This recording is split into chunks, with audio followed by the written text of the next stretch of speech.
Kung kailan naman patapos na po ang winter, tsaka po ako nagkaroon ng taga-gasolina. Maputik! Maputik sis.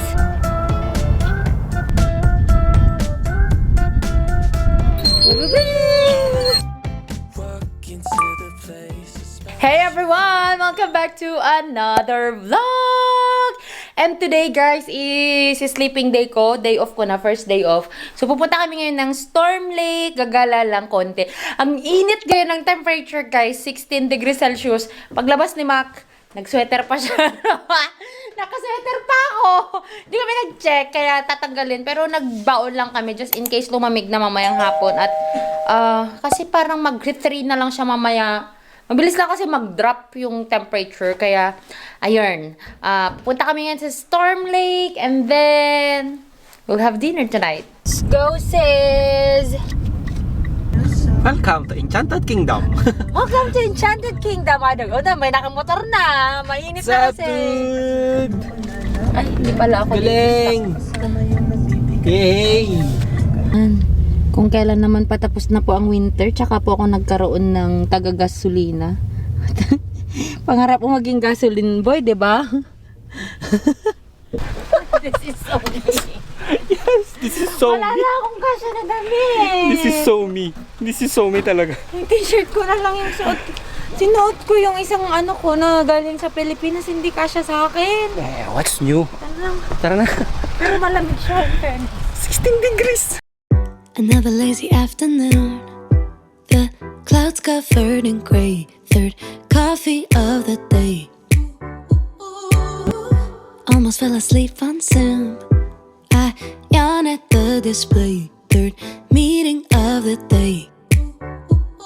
But I can hear raindrops tap dancing on the roof. It's like they're calling out, don't lose your youth. 'Cause I can stay inside and type away inside. Oh, make today just a little less mundane. Oh, I can stay inside and type away inside. Oh, take today, oh, dancing in the rain. Hello po. Dito po kami ngayon sa...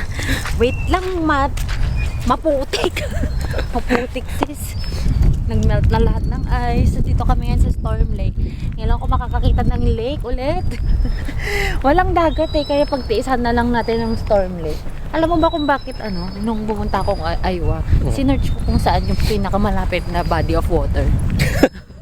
Tapos? Siyempre, mahilig ako sa kasi ito yung nakita ko, Storm Lake, na malapit lang. Ay, ang lamig. Nag-sweater na lang sana ako kanina.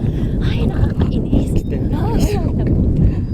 Di ba, parang bagyo lang naman. Tuscany, Italy, riding on a Vespa in a sunflower field. Yeah, warm wind blowing and birds are singing in Cypress Street. Tuscany, Italy, hindi ko kaya. Kasi yung hangin. Kasi po yung hangin mo. That's where I will be. Pagsanhi. Go back to my room. I pick up the laptop to join a work call. I don't think Erin knows that she's wearing her sweatshirt inside out.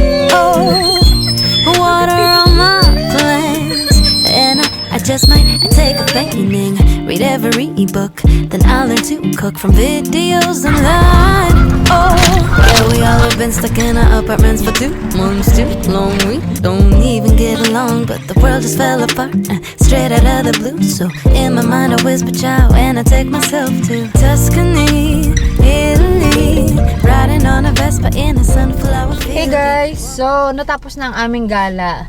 Dito pala sa part na to yung madaming itik.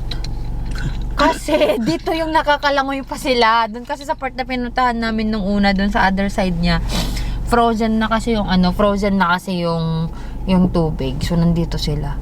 Tsaka madaming bata dito. Pero anyway, na kami, mag-grocery na kami kasi ang lamig sis. 11 degrees Celsius yung temp. Kaso, yung hangin niya, ewan ko ba dito sa lugar na to, parang laging bumabagyo ang hangin sa lakas ng hangin. But anyway, it's good, we enjoyed. 'Cause I think that I've been falling ever since that day out in the park. And I don't know if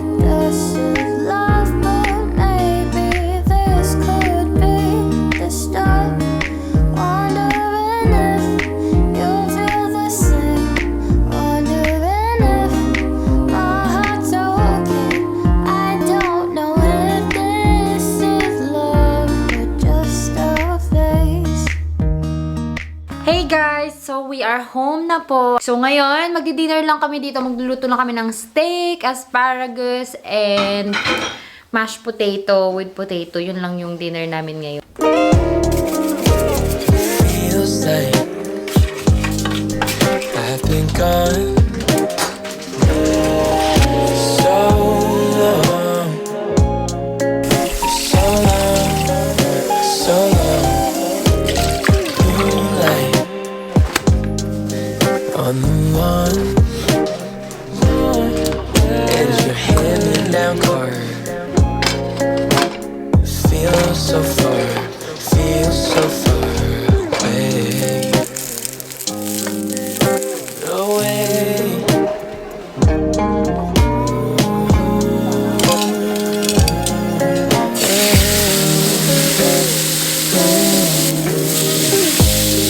All that I say, all that I do, over the moon, thinking of you, thinking of you, you, yeah.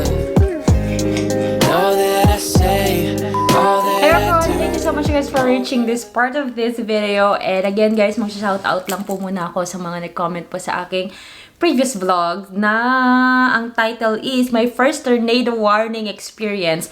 Buti na lang warning lang siya sis. Hindi talaga yung super duper sobrang, though malakas talaga yung hangin, but hindi kami nagkaroon ng destruction dito sa town. Sa ibang towns, nearby towns, yes. But God is so good. So, shout out lang po natin sa mga nag-comment po dito sa vlog. First is Abraham Halil. Ayan, thank you so much for always watching, be. Jessie B. And then Peter Lim. And kay Ronica Berto. Ivana Olvido. Ganyan po ba kalaki talaga mga apartments dyan? Ganun. Guys, sa mga nagko-comment po dito sa apartment ko dito na parang feeling nila malaki, para sa akin hindi ako masyadong nalalakihan dito. Hindi ko alam kung dahil ba nasanay ako sa Pilipinas na mas malaki yung bahay namin, syempre kasi pang pamilya. Tapos mag-isa ko lang noon na nakatira. Pero for me, sakto lang siya. Pero kung nasanay kasi kayo na nasa mas malaking bahay kayo, tapos madami kayong kasama, ayun, pagdating nyo talaga dito, medyo nakaka-homesick. Pero that's why I'm so thankful na naging okay ako nun sa Pilipinas na mag-isa ko bago ako nagpuntang Amerika. And then yun guys, next na shout out, Rhea Joy Navales. Thank you so much. Na-miss kita, girl. And then shout out din kay Angel Jess, Raymond Gaberto, Rosemary Sumulong, and it's me, Cherry. Ayan. Thank you so much guys for watching and sa pag-support po sa aking channel and sa mga pag-share nyo po, lalo na sa mga co-nurses ninyo na papunta ng USA. Thank you so much guys. Thank you sa pag-share po talaga.